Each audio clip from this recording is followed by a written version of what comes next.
क्या आप जानते हैं 15 अगस्त 1947 की रात को क्या हुआ था? एक ऐसा सच जो भारतीय तो क्या हर पाकिस्तानी को भी जानना चाहेगा। वो रात जिसने कईयों के माँ बाप को बिछड़ा दिया। वो किसी के बच्चे, किसी के परिवार बट गए तो किसी के गांव। वो रात थी आजादी की रात जिसने एक महान देश को दो टुकड़ों में बांट दिया। दिल्ली में 14 अगस्त की शाम से ही जोरदार बारिश हो रही थी।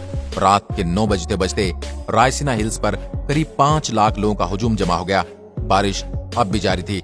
रात को करीब 10 बजे सरदार पटेल, जवाहरलाल नेहरू, डॉक्टर राजेंद्र प्रसाद और माउंटबेटन वायसराय हाउस पहुंचे। 14 अगस्त 1947 की रात 12 बजने में कुछ ही मिनट बाकी थे। तब पंडित जवाहरलाल नेहरू ने 2 लाइनें कहकर अपना प्रवचन शुरू किया। At the stroke of the midnight hours when the world sleep, India will be a way to life and freedom. चंद ही मिनटों में 12 बजे और 15 अगस्त का यह दिन भारत के लिए खुशियां लेकर आया। 190 सालों बाद ब्रिटिश हुकूमत से देश स्वतंत्र हुआ था, लेकिन इन खुशियों के साथ उतना ही गम था, क्योंकि भारत ने अपना 3,40,738 स्क्वायर किलोमीटर का पूरा हिस्सा और करीब 8 करोड़ 15 लाख लोग एक ही रात में गंवा दिए थे।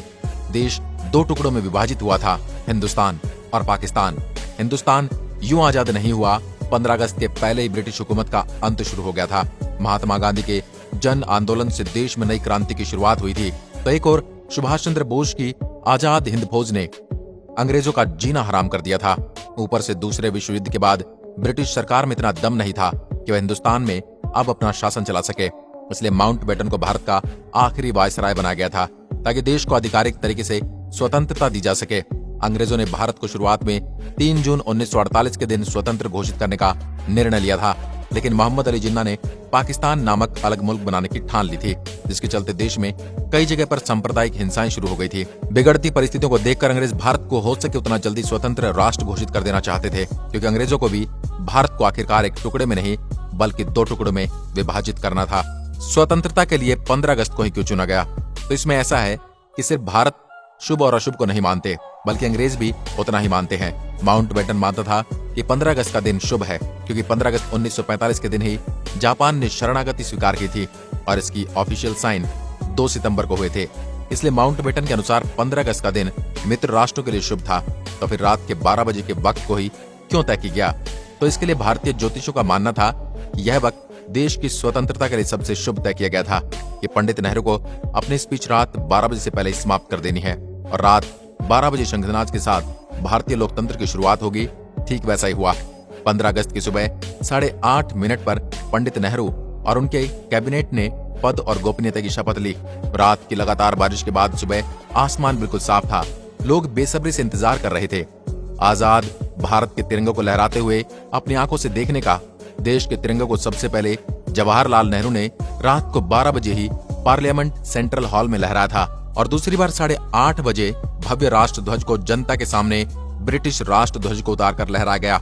देशवासियों की आंखों में खुशी के आंसू थे। आजादी के बाद 15 अगस्त के दिन ही एक साथ अंग्रेजों ने भारत को नहीं छोड़ा। आजाद भारत के कुछ आला अफसर अभी भी अंग्रेज ही थे। 1500 ब्रिटिश सैनिकों की पहली टीम 17 अगस्त 1947 के दिन अपने देश से रवाना हुई, तो आखिरी टीम 27 अगस्त 1948 के दिन निकली।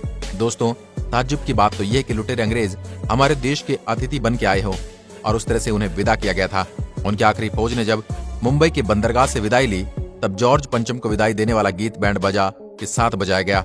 आजादी के 190 साल पहले अमीर चंद और अमीर जाफर ने रॉबर्ट क्लाइव का ऐसे ही सम्मान के साथ स्वागत किया था। और फिर क्या हुआ? प्लासी का युद्ध और 190 साल की स्वतंत्रता। फिर भी हम भारतीय नहीं सुधरे। अतिथि देवो भव के सूत्र को हमने आज भी नहीं छोड़ा। वह अतिथि वाकई देवतुल्य हो या हमें लूटने आया हो। दोस्तों, आज के लिए बस इतना ही और देश की स्वतंत्रता की कहानी को ज्यादा से ज्यादा लोगों के साथ शेयर कीजिए। यह आपकी जिम्मेदारी है और इस वीडियो को हो सके उतने लाइक और उतने ही शेयर कीजिए। धन्यवाद। वंदे मातरम।